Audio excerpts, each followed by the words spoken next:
For the Pirates' 2024 baseball season, it was historical for the school and this team. Starting with the year before, they made it to the second round of state, where they unfortunately lost in a very close game against Albuquerque Academy. But this year, it was going to be different for them. But for a story of greatness, there always is ups and downs. And that was the same with the Pirates season, especially with the start of this season, where they went up against Volcano and unfortunately lost both of those games. Here with some more insight into those games is our head coach, Michael Furby.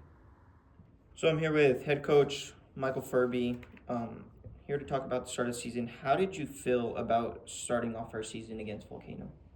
It felt great. I mean, we go into that game knowing we're probably going to be down some guys with basketball still in. So for us, it's an opportunity for others to get an opportunity to see what they can do against, a 5A school. So for us, the early part of the season's not that big a deal. It's kind of a process. So, going into those, we try to schedule tough games early so we're ready for district play. Okay. So we know that you lost the games with 2 losses coming into this season. How do you feel those losses affected the team? That being early, I don't think it affects us at all. I think we're just kind of understand the situation and what we're trying to accomplish for the long-term goal, which is the state championship. So those are just games we go into. We try to see the best pitching we can see that we're probably going to see for the rest of the season. So for us, it's not that big a deal. We just go in, we play the games, we hope to compete, and whatever the results are, it is what it is. And to piggyback off of that, after the losses too, what were the standards you had set for the team after that? So really the standards don't change, right? So when we go into those kind of games, the standards are set for us, and it's all year. It's from fall, summer, into the spring season. So the standards remain the same. I mean, our expectations are to be in the state championship and to compete for that. So the standards never change. And with that insight into these, we know these games weren't really that important. They were able to bounce back and grab a pair of wins against the Gallup Bengals, and right after that, grab a pair of wins against the Santa Fe Demons. Now, they were ready for their first challenge, the Goddard Tournament. The Pirates go into the Goddard Tournament with their overall record 4-2. Every team out to get them. The Pirates start the tournament off against Nimi, winning that game. Moving on to Roswell, they win that game as well. Now for the true test, they play Goddard in the championship. It was a close game, having the fans on the edge of their seats for the whole time, but the Pirates fall short by 1 in extra innings. Now the Pirates head to the Farmington Tournament, hoping to bounce back from those losses. The Pirates fall short in the first 2 games, but they finish strong with a win against Chinley. That brings their record now to 7-5. I'm here with senior Dominic Gonzalez. So you guys have been going on a winning streak, but ending it against Goddard in the tournament championship. How did that affect the team? I don't think it affected the team negatively or positively. We were supposed to be, we just ran low on pitching. We were missing a key piece.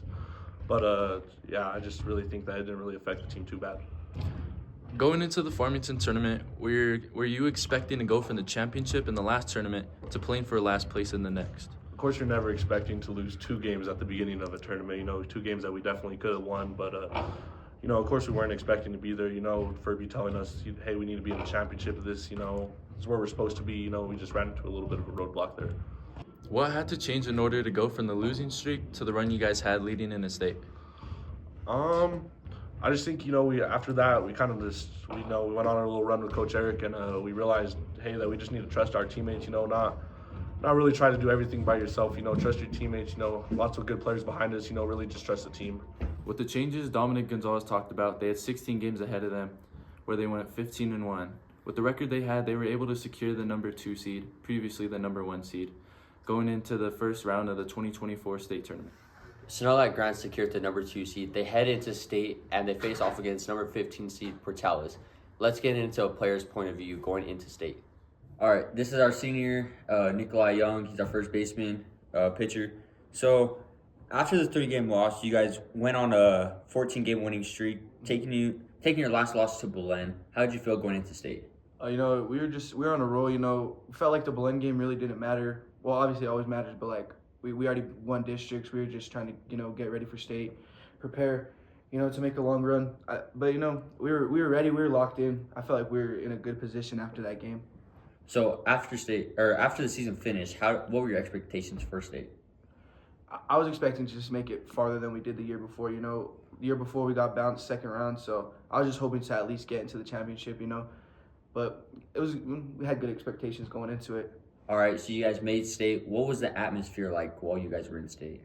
It was good. You know, there was a lot of people there. Every game we had, the stands were packed. It was loud. The fans were, you know, the town was there for us. It was just like loud. People were watching. You know, they were staying engaged in the game the whole time. It was good. It definitely helped us, you know, come on top. It was good support from the town and just our families and stuff. So off of what he said, they faced number 15 seed Portales, which had a pair of games, with them having a close game in the first one and a Grants blowout in the second. Moving on from that, Grants now faced number 10 seed Bernalillo. With a rough start to the Pirates hitting, they had an incredible pitching display by Nikolai Young. With such a great game, Grants came out with the win. So now moving forward to the team that knocked them out last year, Elk Creek Academy. With a close game heading into extra innings, with the score tied, Grants managed to pull off the win 8-7, pushing them into the state championship where they faced number 5 seed Artesia, with Grants' senior on the mound, Isaiah Montanado is going to be on the mound. After that, Grants' hitting started off hot, getting 3 runs in the first 4 innings. Now, moving on to the last inning, let's take a look at what happened and see the crowd's reaction to the end of the game.